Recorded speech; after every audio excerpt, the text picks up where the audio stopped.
We still do 7 NUFC Matters show a week for free. But if you want to help support NUFC Matters, then there are a few ways of doing it. Hit the like button on each live broadcast and video. This helps the channel grow. Hit the subscribe button and select the all notifications bell so you don't miss a single show. If you want to help us financially, then you can join the channel using this button with the membership starting at $1.99 a month. Or you can drop us a donation in the chat using a super sticker. We're also looking for sponsors.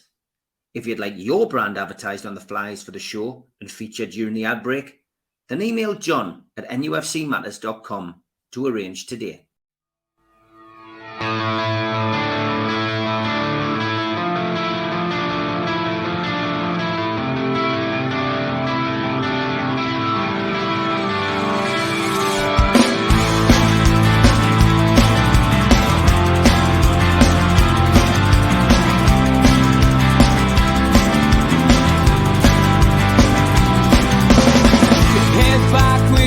Attack. It feels like I've been talking to myself again, but it's the only way you're ever gonna learn. You look back and it's all in the past. I'm dwelling on the thoughts I cannot say to you if I don't say the words that make...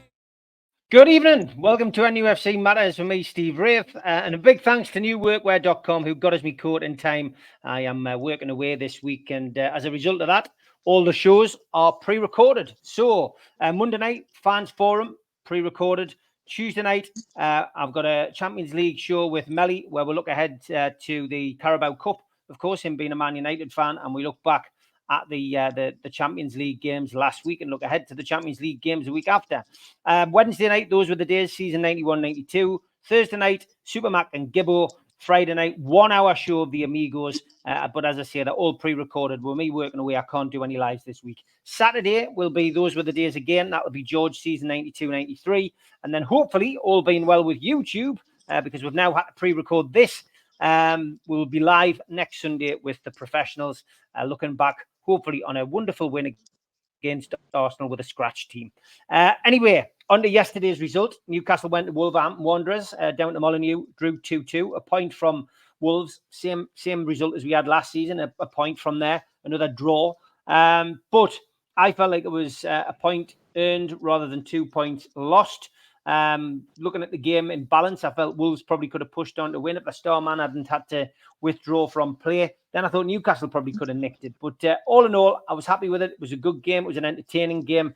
And I couldn't complain by getting a point. What was your take, Stu? I think Mitch said it last week regarding winning your home games, draw your away games, and you're going to finish the season in a high position. And we got a 2-2 draw for the second away game. The last time someone played at Wolves Stadium in the league was Man City. They got beat, so you can look at that as a positive. To me, the negative was that we led twice and then conceded. And stupidly, we have people now always looking for a scapegoat, and it's Nick Pope's turn, saying he should have caught that ball, he should have, instead of punching it. But for the way I see it, is their first goal. The keeper tried to catch it instead of punching it, and that's how we scored. And the fact that Pope's obviously looked at that and thought, right, I'll punch it. Maybe he could have got it further. But one thing's for certain, we should have defended it better. Once he got it out, we should have defended it better. We sat back and let them get back in. However, we've all played football, Steve. You play on pitches like that in 2 games in a few days, it takes it out of your legs. So I think the lads tried as hard as they could. We're not going to win every game that we play. And if we're not going to win, we've got to dig in and give the effort. And they certainly did that. So I think all in all, it's a positive. I think Shaw's playing the best football of his career. And Bruno has proven that form is temporary, class is permanent, because he's starting to want the ball now, dictate the ball, dictate the play, pass the ball around. And I think for now we need to get off Nick Pope's back, because against Dortmund, if it wasn't for him, we would have been 3-0 down by half-time comfortably. He made at least 4 good saves that kept us in the game, so we could have we only got beat 1-0, it was a narrow defeat, we hit the bar, we did this. he kept us in the game for a lot of that period against Auburn. So the lad is one of the best keepers we've ever had at Newcastle United, and unlike the people who criticise him, he's not perfect, and he will make the odd mistake. It's just with a goalkeeper it gets highlighted more, and I think we should give him a bit more support because he's the best we've got. Okay, Mitch, what was your take on the game yesterday? Yeah, I mean, I've calmed down a little bit into a little bit of perspective overnight. I think initially post-match I was frustrated because you feel like you're giving points away. But as Stu rightly says, you win your home games, draw your away games, you'll do quite well. Also, you know, as a fan base, we do seem to love a scapegoat, don't we? Somebody's got to have the finger pointed at them when things don't go quite so well. And it's Nick Pope's turn, and I think Stu's point about the conditions and deciding do you catch your punch, I think is quite correct. I have no problem with the decision to punch, and I don't think it was a bad punch either. We certainly had an opportunity to defend that better as a team, and I think that's the way you look at it. You concede as a team and you score as a team. So you know, it wasn't like a blunder from Nick, who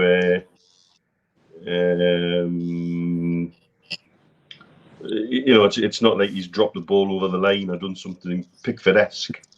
It's, you know, it's not as simple as that. And I think 2 games in hard conditions with the injuries we've got, I think at the end of the day we can be happy with a point in the cold light of day, and when you take everything into account. But I also understand why, you know, we're giving points away from a winning position, which is something we don't do very often. But there's the key. We don't do that very often these days. Time was we used to be talking about turning losses into draws, and then it became turning draws into wins, and now we're disappointed with a draw. So I think all in all, the point at Molineux, it's something we regularly come away with from Molineux. We've got a history of draws there, and certainly I would have taken that ball again. Yeah, I certainly would as well. Man of the match, probably for me was Bruno. I thought he was outstanding. I thought Dan Burn had a pretty good game as well. If the truth be told, and ultimately Anthony Gordon, you know, has got high levels this season. I still think he put in a hell of a work shift when you think about the games, you know, that they're having to play now 3 games a week. So, Stu, was there a standout player for you, or was it difficult to pick one? No, Shaw for me was head and shoulders above everyone else. I think he's reveling in this role of being the centre half linchpin. He's playing on the left side rather than the right. He's getting the ball. He's, as we've known for ages, he's comfortable on it. And I honestly think he's playing the best football I've seen him play for Newcastle. He's running out with the ball. He's passing it. I think he goes under the radar. Some of his passes is exceptional. And he's got great vision. And what he does, he buys the forwards time. If he comes out and he can knock it 10, 15 yards running with the ball, it gives them time to get in position, and he can see a pass. And I think he's very, very composed. And he knows how to fall over in the penalty box to win us penalties as well. But no one wants to mention that. They'll just want to mention it was Nick Pope's fault. So for me, the top 3 yesterday were Shaw and then Bruno, which is great. I think I touched on it before that. Form is temporary, class is permanent, and he's come back to his best. He's wanting to dictate the game now. And I'm sure, Mitch, you said it as well, that with him being on the yellow card, he's more focused. He's concentrating on his game, and he's controlling his temperament a bit, because he knows that he's 1 booking away from suspension, and he knows his role in the team is pivotal. And I think that allows him to focus better. And, you know, I thought Pope didn't have a bad game at all yesterday. Trippier was probably the one for me that stood out as the one who was substandard. I don't think he's played any game worse than that for Newcastle United, but he's got so much credit in the bank, and he's not Superman. He's not superhuman, you know. And what he never did was hide. He still kept demanding the ball, and he still wanted it, and he still kept pushing people, and not physically pushing people, but encouraging. And you've got to think there's probably 5 or 6 people below standard of what we know they're capable of. Gordon was one of them. He could run around, but he flattered to deceive a lot. Joe Linton's still working his way back into full fitness. So I think if you take everything into consideration, I think a 2-2 draw away to a team that's on a good vein of form is acceptable for me. Was there a man of the match for you yesterday, Mitch? I think what Stu says about Bruno is right. I think he stepped up a little bit yesterday and showed a bit of maturity and showed a bit of class. Shea seems to be week in, week out in the running for man of the match for me. He's on top of his game so much. And the effort that Gordon puts in every time he crosses that white line is phenomenal. And I think you've got to also say Callum Wilson took his first goal. I thought that was an intelligent finish. To have the awareness to finish the way he did, took the penalty calmly, and so again possibly didn't put as much legwork in, but we don't need him to, because I can't see him putting 5 performances of high energy and on the bounce and coming through unscathed. We'll have to protect them a little bit where we can. But Bruno for me, because I think he showed some maturity and awareness of his own situation, and that the team needed him to step up a little bit. I think the team needed a boost from midfield. And I think everybody's well aware of the injury list. Everybody's well aware of the Tonali situation. And so it's time like those where the real quality players should stand up and be counted. And I think Bruno was yesterday. Yeah, Bruno was excellent. He's starting to find his feet, I think. And perfect time for him to stand up. And I think the best thing about it was he didn't get booked, Stu, because I think we were all hoping that he wasn't going to get booked and of course missed the Arsenal game.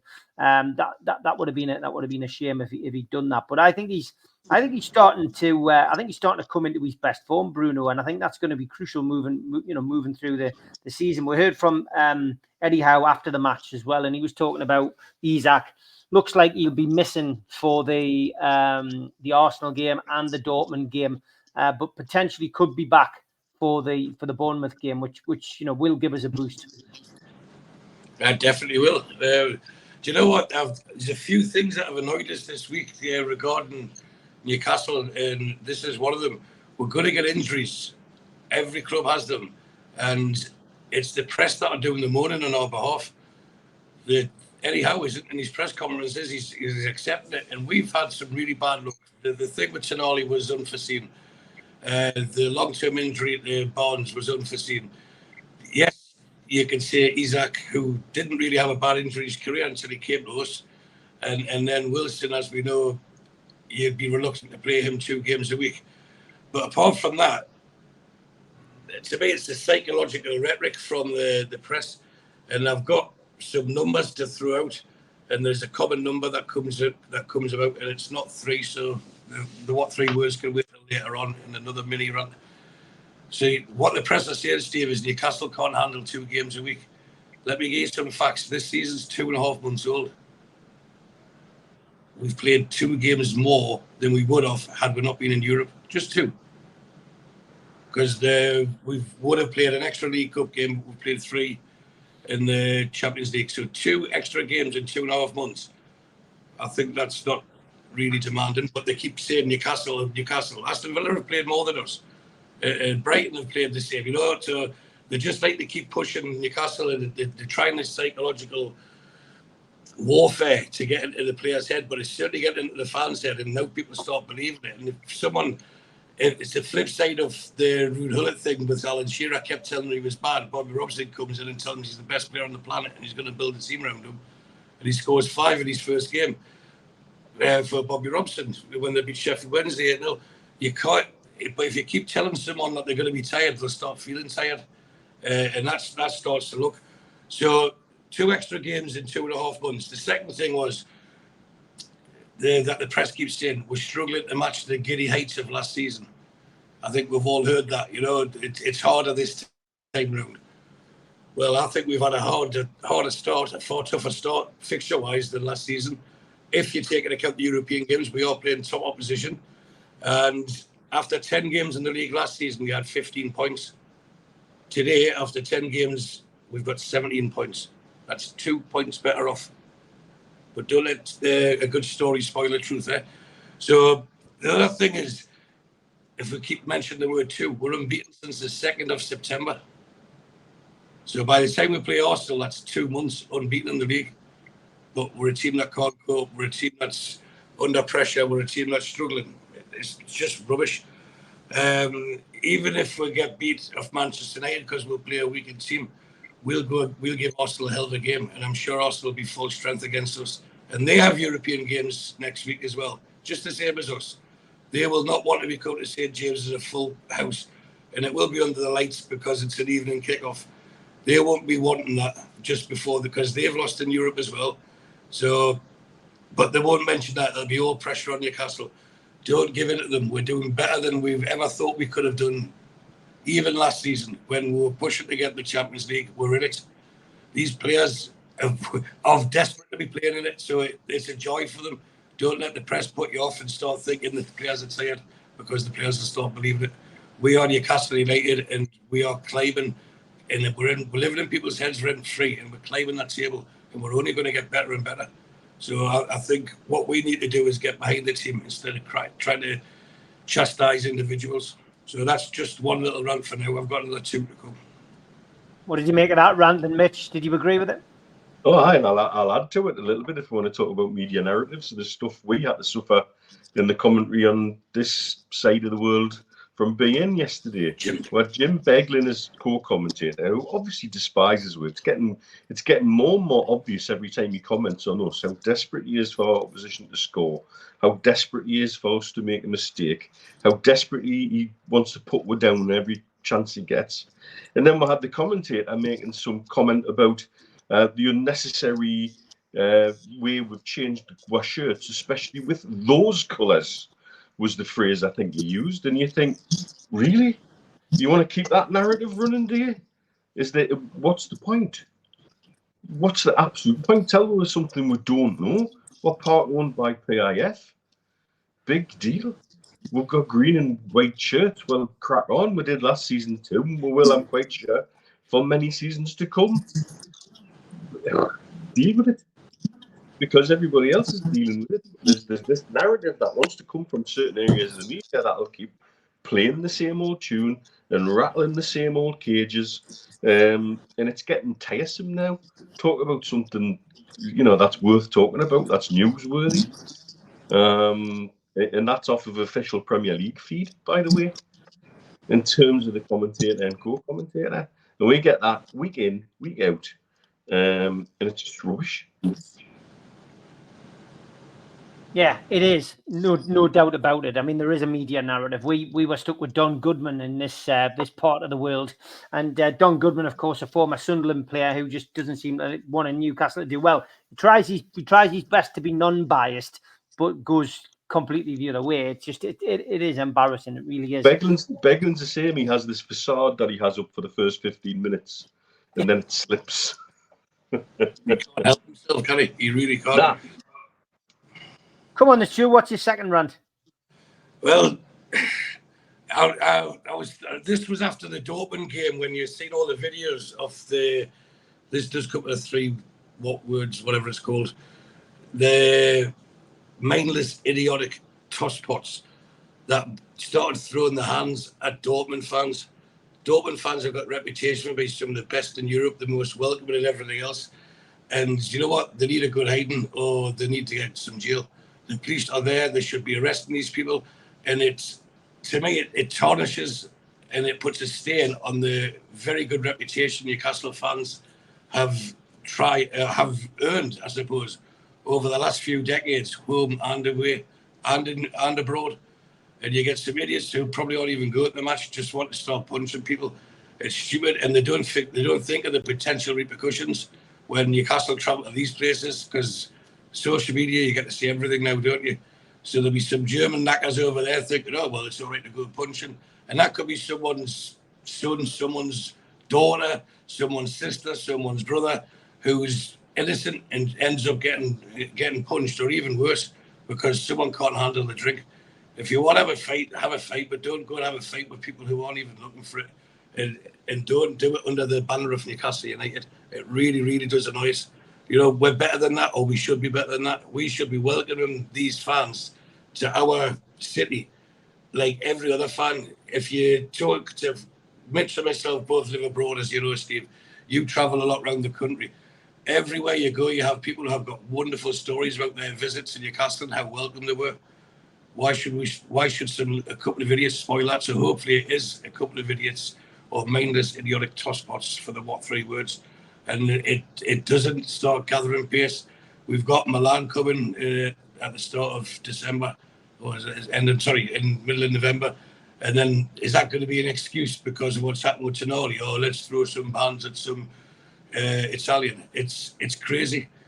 We're there to support Newcastle United, and we should be doing the club proud, and we should be doing the city proud, and really should have a bit more respect for each other's fans as well, because both of us are going to Dortmund, as you know, next week.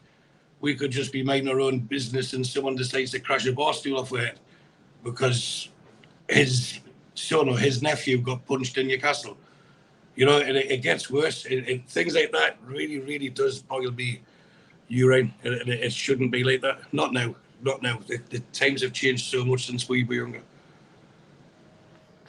Thoughts on that, then, Mitch? Stu's leading the way with these rants tonight. And the third one. The point I would follow up with is during our last trips into Europe in the 90s, the memory of European football, of English fans coming to town, was still rooted in the 70s and 80s, the English disease and all that. And as a fan base, we had a reputation of going away in Europe and making friends and being welcomed into cities and being welcomed into places, and the total opposite of what a lot of these fans and teams had of English supporters coming to town. Even going to Marseille, which can be a micey place at the best of times, there wasn't half as much hassle as what other teams had in Marseille that year. And the reason was us. We were a credit to the city, we were a credit to the club, and we were a credit to the country. There really wasn't, a fraction of the issues that some of the other teams travelling away in Europe used to have. And I'd like to see that fostered and brought further this European campaign, whereby when teams get drawn against Newcastle in future Champions Leagues, oh, great, we're going there. Oh, they're coming to town. And to be welcomed rather than feared as a fan base for what you might do to that city. And I think that's the image that we need to foster and drive on and behave accordingly. And like I say, make friends, not enemies, across Europe, because it makes the football all the better for me as well. Yeah, no, I would agree, lads. I would agree. When we go abroad as well, we're ambassadors for the Northeast, but we're ambassadors for England as well. So you lads, I'm sure we'll fly the black and white flag next week. Okay, rant 3 then, Stu, before we go to the ads. Right, this was about all the bad publicity or the moaning I was reading about the atmosphere against Dortmund and how it didn't compare to Paris Saint-Germain, etc. And then it started to manifest itself into it's because people who don't support Newcastle were there, proper fans weren't there. And you hear stories of so-and-so's travelled from there, or this person didn't even know where the Gallagher was.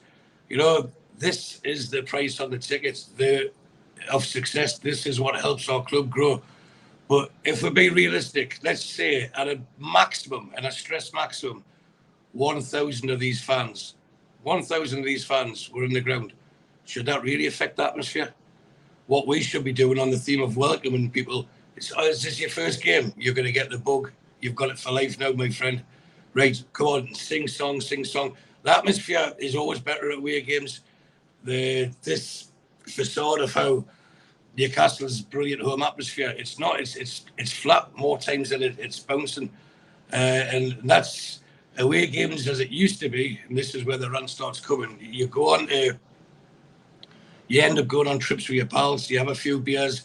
You become more confident, I suppose, and you go and sing your head off. You let your stress of the week out and stuff like that. But now the way they're doing it with the tickets and stuff like that, you're not sitting next to who you know. You're not standing next to who you know. So you're more reserved. You don't want to offend someone by shouting. But if it can be done against PSG, it can be done against Dortmund, it can be done against Milan, it can be done against Burnley. And what it needs is a togetherness to see everyone there going. And there's so many things. It wasn't the first European Champions League game for 20 years. It was the second. It was teaming down we're in. People were like drowned rats there. It's very, very hard. The team was flat. So there's so many things that culminated or combined to make that performance. But I always think, and all the time I support Newcastle United, the atmosphere is always better when the odds are stacked against us, when our backs are to the wall, when we're not expected to win. So Paris Saint-Germain come in with arguably the best player on the planet, and Mbappe, right? The bookmakers had them favourite. Can we beat them? Well, let's get behind the lads, and we did. But then all of a sudden, the flip of that is we're expected to be Dortmund, seasoned professionals who year after year go for the Champions League. And on paper, we are better than them, and we're capable of beating them. And I wouldn't be surprised if we beat them on their patch. But they just outthought us. But what I get is, and I'm hearing it and seeing it more often, so I'll have to be careful how I say this. You get the new thing is that some people saying, "Oh, we're class," and then you get other people saying we're effing class. I'll tell you what Newcastle United will never be, Steve, and that's middle class. And that's what Darren Eales and Peter Silverstone have to get in their head. Newcastle United is a working man's club, and all Silverstone's done is copy-paste what he did at Arsenal.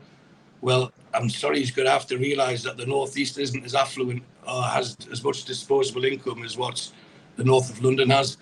And you're pricing out the ordinary fans. So all this, we bought it for the atmosphere. You're sucking the atmosphere out of the club by pricing the normal people out of it and charging 200 quid a ticket, 400 quid a ticket, etc. I get it. You have to generate more money. But you can't bang on about what a wonderful atmosphere we have when you starve the fans who create atmosphere. You're working class man from getting inside the ground, and woman, I suppose, these days. But we're famous for that. The atmosphere it will become an urban legend, and it'll turn into theatre goers who sit there demanding to be entertained, like yuppies in the 80s, as they were called, wasn't it, the yuppies? Or the prawn sandwich brigade, that's Roy Keane referred to. We are Newcastle United fans who will work all week to go and enjoy the game. And even if we get beat, we've enjoyed the day because you've seen your pals that you haven't seen through the week. It's a day. But now, what's happening, the price of the ticket and the success that's coming with it, is creating a bigger social problem and literally taking the food off people's tables because Newcastle is football daft. There's fans there that'll do anything to get to see that game. And that could mean missing out on meals and stuff like that. And to me, this lottery of the ballots is playing with people's mental health. And I know from the guy sitting along there, what he's been going through just to get a ticket for Dortmund, he's got more than enough points. And it was like waiting every hour. Is it dropping to whatever? He's got nearly 50 points. Of course he should be going. And I'm like, don't worry about it. You'll get there. You'll get there. You'll get there. And it was constantly, it's playing with people's havoc, playing with people's minds. So I think what they need to do is stand up, face the real fans, and stop listening to middle-class people who have now decided to support Newcastle United and saying it's fashionable, and play to what the board wants Newcastle United to be. What the board should be doing, what they did when they first took over, is understand what Newcastle United were, and they always want to praise the fans. We'll give the fans what they want and give more access into the ground at affordable prices, because the cost of the tickets does not generate that much more money for the club. And trust me, they could easily get that back in sponsorship. There's so many revenues or avenues where they can generate extra revenue for sponsorship. And if they don't know how to do the marketing and the sales side of it, give them my number. Give them a ring, Steve, give them my number, and I'll show them how they can generate more money from this region. if they're not capable of doing it. Stop charging more money where people who don't know the songs, don't know the people they sit next to. That damages the atmosphere more than anything else it ever could. And what you'll find is lifelong fans walking away at the time. Everyone should be behind this club. So that was the last thing I wanted to get in my mind. Just to remind people that we are a working class club, and the minute that changes, we become a tourist team like what Arsenal are at home. The Highbury Library and what the Emirates is like now. Newcastle, give it the atmosphere, but you can't have an atmosphere if you've got people who don't go there week in, week out.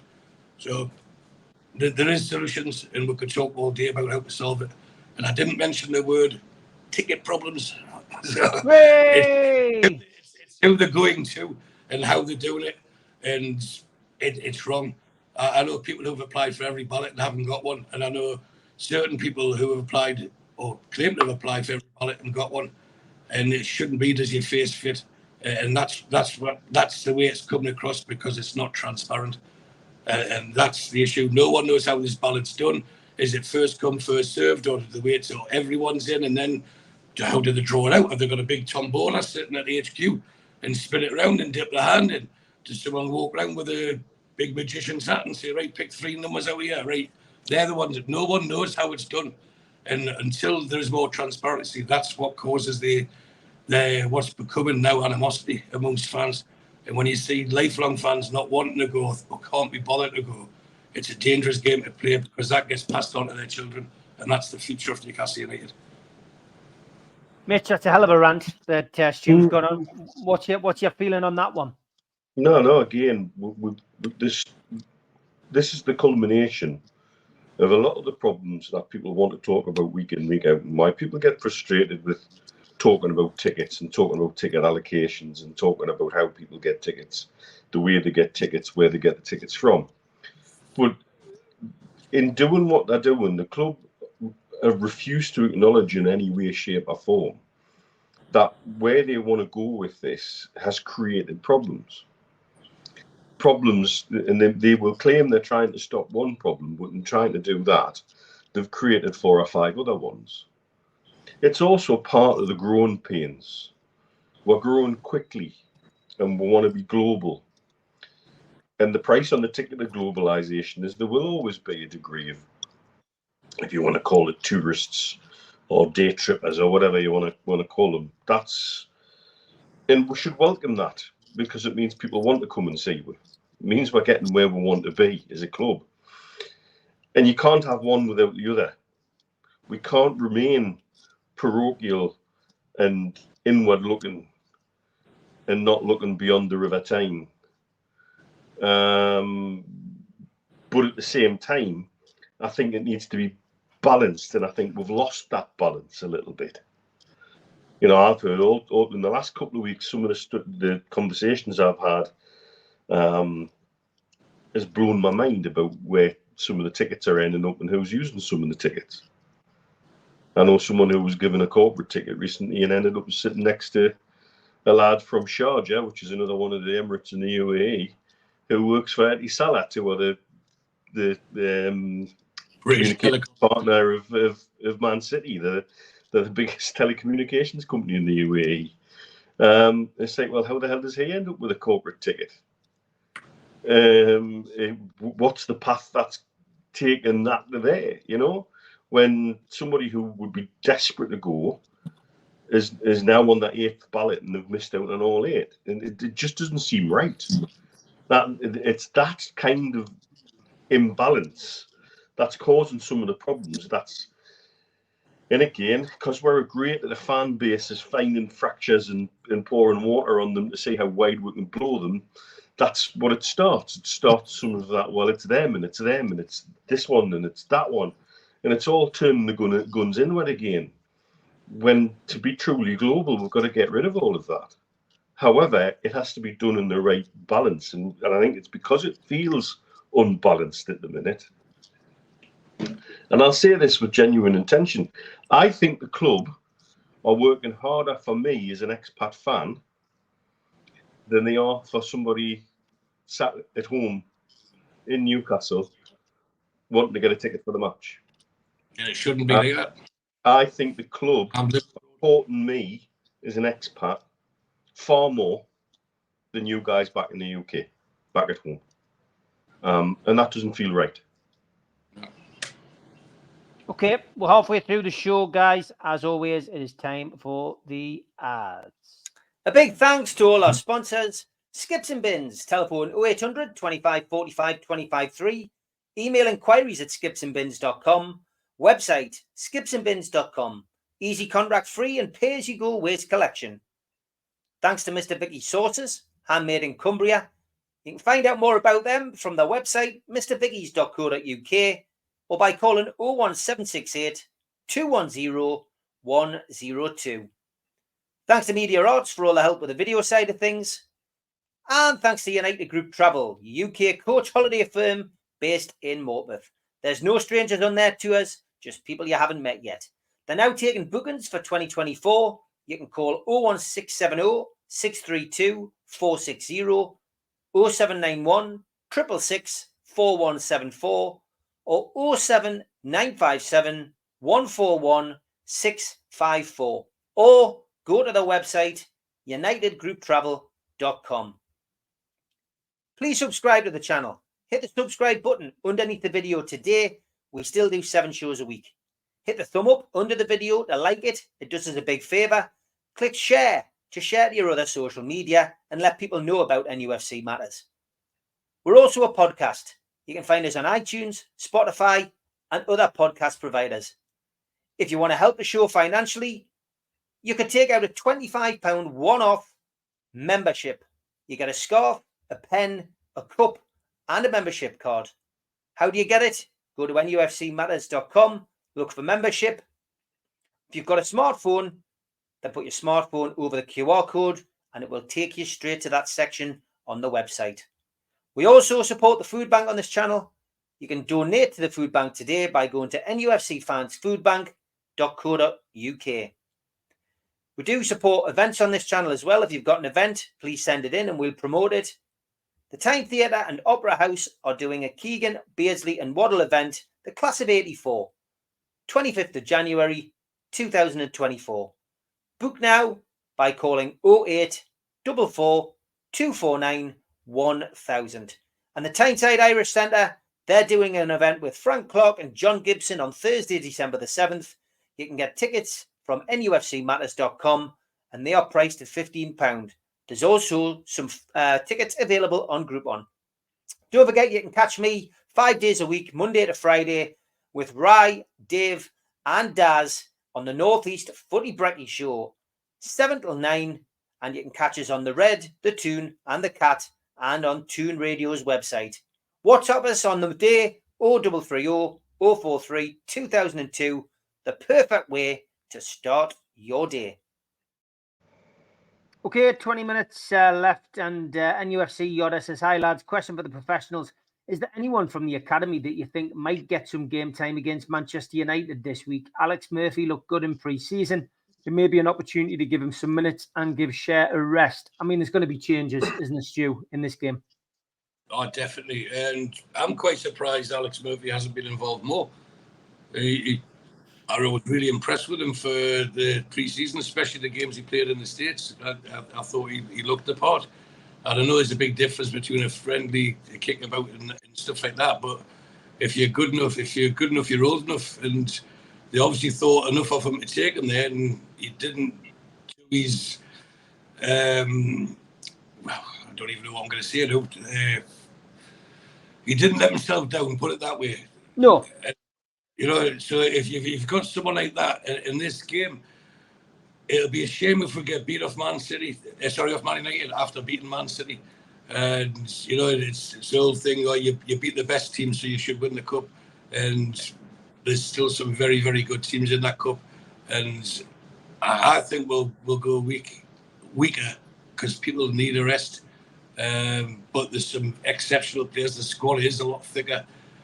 Talent-wise than it was this time last year, and I think we will see Dummett and Lascelles playing at the back. I think we'll see Hall playing. I think we'll see Target playing. I think we'll see Matt Ritchie playing. I think Livramento is going to be playing. I think Willock and Joe Linton will be given the opportunity to get back up to full fitness, and they may do what they did against Man City, start with that sort of team, and then if at half-time they're still in the game, bring on the likes of Bruno and Gordon, because remember, after 90 minutes it goes to penalties, and Manchester United are in total disarray at the moment.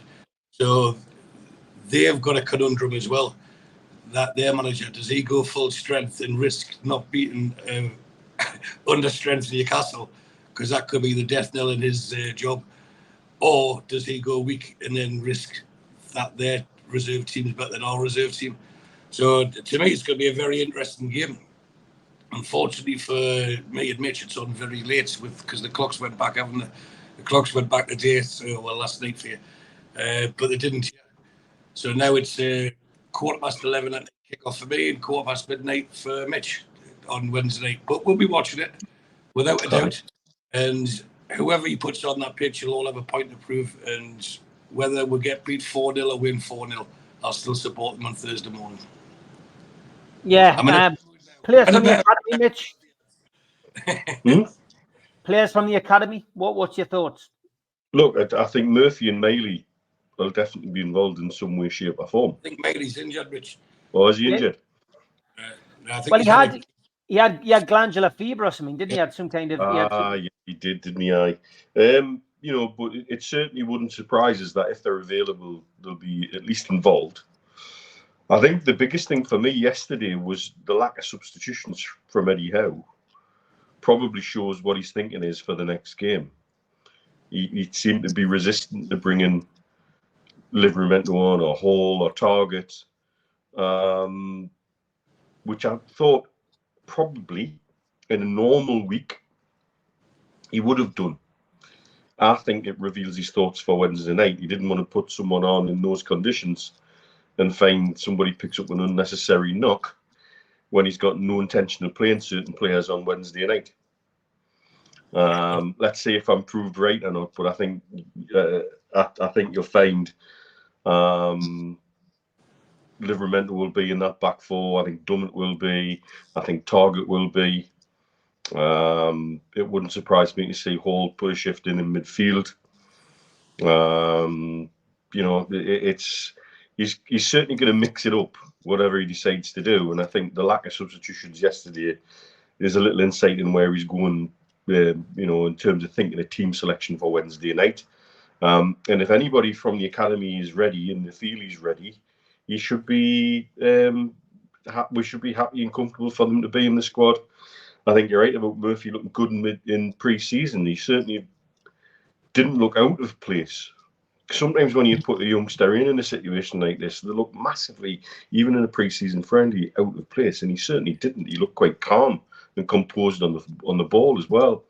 So, it's good to see we've got all these options going forward. And after that, the players were brought in to that younger structure over the last year. Things are starting to look a little healthier on the academy side, which is great.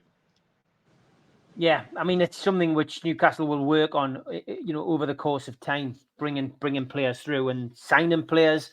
They've signed plenty younger players now, and we will see the fruit will eventually come onto the tree. That's for certain. So let's look at the Carabao Cup Wednesday. The fact that Eddie Howe didn't make many substitutions, just the one substitution, bringing Willock on, says a lot. I think, he's keeping players certainly for that night. I think we'll see a bit more of Livramento. I think we'll see a bit more of Hall. Might even see Matt Ritchie. Manchester United losing the Manchester derby today, Stu, by 3-0.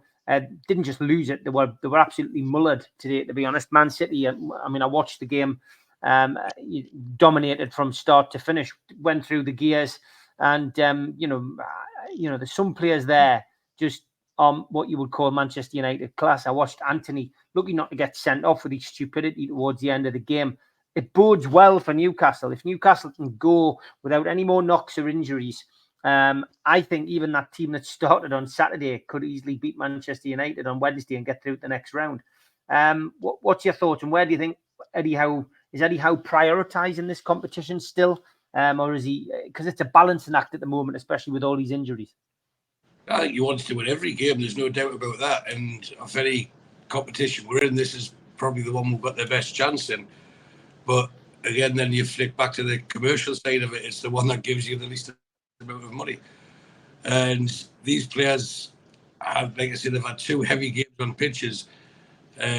Two games on heavy pitches. Some of them will need a rest and will need rotating. But I still think that we'll have quite a strong bench. And I'm going to say something, after being all negative unusually, I'm going to say something positive and now surprising. After the Manchester derby, Richard Key said 2 things and I agreed with them both. How about that? The first one that came out of his gorilla gloves was that this is the worst Manchester United team he's seen since Sir Alex Ferguson retired. And you can't disagree with that. The second one he mentioned was having Fernandes as a captain is the worst example of a captain you could ever get. He spits his dummy out. We know he does. His attitude is disgraceful, and that just runs through the team. To be a captain, look at what you've got as a captain. We've got Lascelles or Trippier, people who will lead by examples, roll the sleeves up and give everything. He just wants to moan and then do dirty little fouls and complain, point the finger, not take responsibility. So that goes back to what I said earlier, Steve. Ten Hag's got a massive conundrum ahead of him for our game. We go there with a weakened team and get beat. Well, that's it. For us, our lot, we're happy. Not happy we got beat, but we've still got the Champions League. We're far further ahead than where we thought we ever would be over the last 2 years. And then there's less games to play. So then the ones who are complaining about the extra games can't complain because we're not in the next round. But I think we'll go there. And if Ten Hag goes full strength, and imagine at half-time we're ahead or they're not ahead if it's a draw. Imagine the atmosphere on that ground and how their fans will be turning. And that's when Eddie can turn the screw and start putting on the Brunos or the Gordons, the game changers. And going on what Mitch said there about the lack of substitutions, I understand and I agree with what he's saying, but also because, unfortunately for us, the vast majority of our injuries have been in forward positions, there wasn't many game changers. The defenders can defend. I know that they've done that for 2 years with really the best defensive record in the league. So those can defend. We needed people to come on and change the game. And that was normally where you'd have Elliot Anderson coming on, Willock coming on, and there was only Willock available to actually do that. And sometimes you can make change for the sake of making change, and that causes a problem. But yes, I've got my 3-1 bet on. But do you want the prediction? My prediction now? Yeah, go on, mate. I think we'll draw and we'll beat them on penalties. And Dubravka will save the penalty, and that'll who used to play for them last season. That's what I think we'll do. We'll go through on penalties. Okay, interesting. Big game this, Mitch. Like we always say, it's a big game because it's the next one. But Manchester United away is the reward for Newcastle's defeat of Manchester City in the previous round. But are we playing them? Go on, one more thing. There'll be 7,000 Newcastle fans there. 7,000 proper Newcastle fans there, singing their hearts out, backing the lads, and they'll make some racket. And if, like I say, if we can get the first goal or hold them or frustrate them, the atmosphere for them will turn virile, and we'll milk that up. So sorry, just thought I'd get that in as well. Okay, yeah. So it's a big opportunity for Newcastle, to go down there, and I guess it comes down to what we did with what we've done in the past. We've said, games against the big six in the past, we struggled, we got beat, but we're beating Man City this season already. Is this the season where you can start putting things right, and can we progress? I guess that's what I'm asking. Change of mindset for us as fans, but also as a club as a whole. I think we've shown certain teams too much respect in the not too distant past.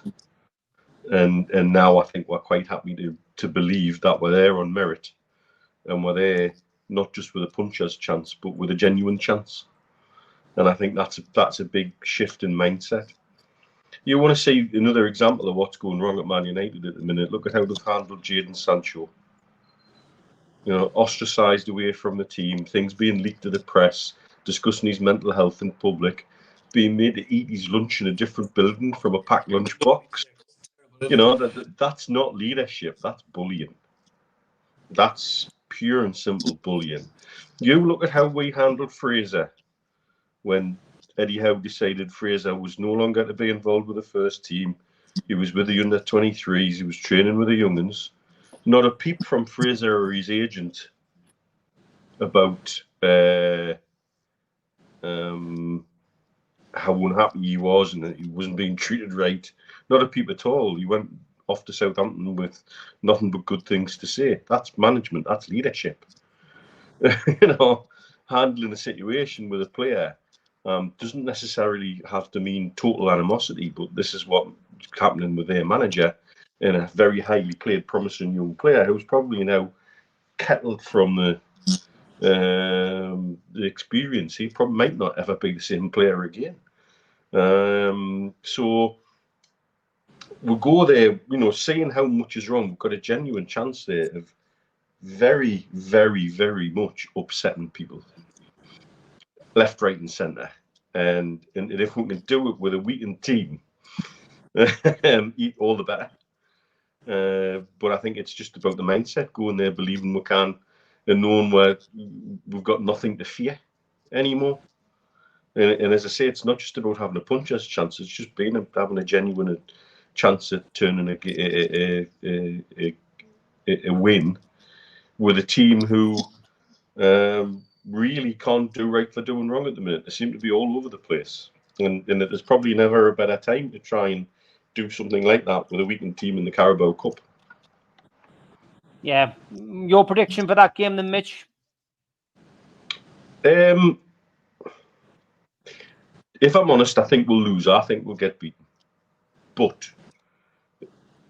we've got to, if we can play like we did against Man City, there's no reason why we can't believe we could come away with something. Gosh, to see we win on penalties at Old Trafford, that would be fantastic. That would put a big but very late in the night smile on my face. But yeah, I personally think we'll lose, but it won't be for the lack of trying. I've got a penalty shootout in my mind. I've got to be honest. I think we'll draw the game. I think it'll be an interesting game. I think it'll be a 1-1 draw, but I can see Newcastle ended up with a penalty shootout, and I can see them winning it. So it's a mixed bag, but yeah, I think I'll be happy with that. I'll just be happy to get through the next round, and then hopefully get the look of a draw. Anybody at home after that, and you'd be over the moon.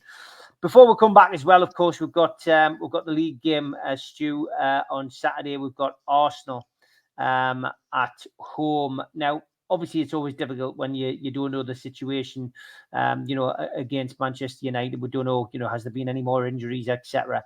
But yeah, just get your prediction for that game, because I already have Mitch's and I already have Steve's from the pre-recorded Amigos show. So just looking ahead to that game from your perspective, how do you see that going? Kick off 5:30 on Saturday.